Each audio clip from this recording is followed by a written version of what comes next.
Bonjour et bienvenue à la troisième leçon pour comment apprendre à programmer sur le HTML. Alors aujourd'hui, on va profiter pour regarder les images, ce qui est un point très important dans n'importe quelle page web. Les images, on va utiliser une nouvelle balise qui s'appelle IMG. Alors dans la balise IMG, la différence avec les autres, c'est qu'on n'a pas besoin de la refermer de cette façon comme on fait avec les autres images. Tout est contenu à l'intérieur de la même balise, alors on n'a pas besoin de la deuxième partie ici.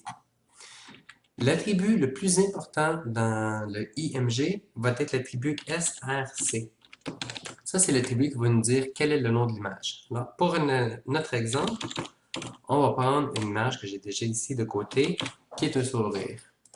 Alors, si on sauvegarde et on apparaît, vous voyez, on a un grand bonhomme sourire qui vient d'apparaître ici sur la page. Mais présentement, le bonhomme sourire est immense. Alors, ce qu'on peut en profiter, on peut rajouter d'autres attributs. On peut rajouter la hauteur qu'on veut. Alors, avec l'attribut height, alors, par exemple, je vais prendre une hauteur de 75. Le chiffre que je mets ici, c'est en pixels. Alors, si je sauvegarde et je rafraîchis, vous voyez, présentement, mon image a un maximum de 15 pixels. Je peux aussi rajouter la largeur, alors que peut-être le width. Là, il faut faire attention parce que si on met la hauteur et la largeur, peu importe l'image, le furteur va s'adapter.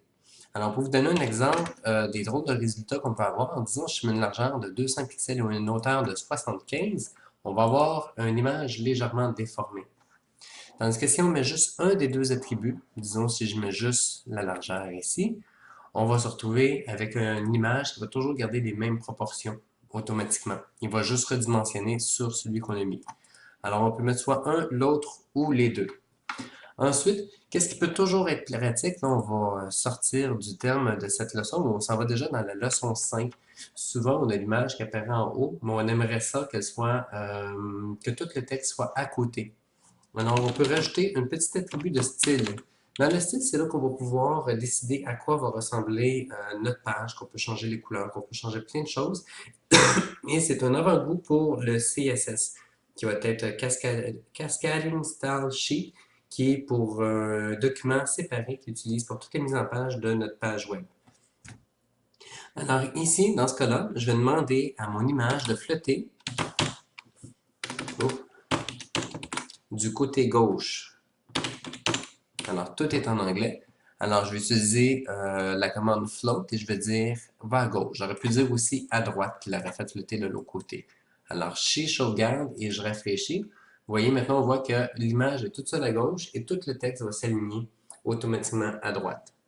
Alors là, il y a plein de techniques qu'on pourrait utiliser avec l'attribut float ou avec le CSS. On ne les verra pas toutes aujourd'hui. Disons que si je veux le mettre à droite, on peut se retrouver avec la même image à droite et on pourrait la mettre plus petite pour qu'elle rentre juste sur un paragraphe.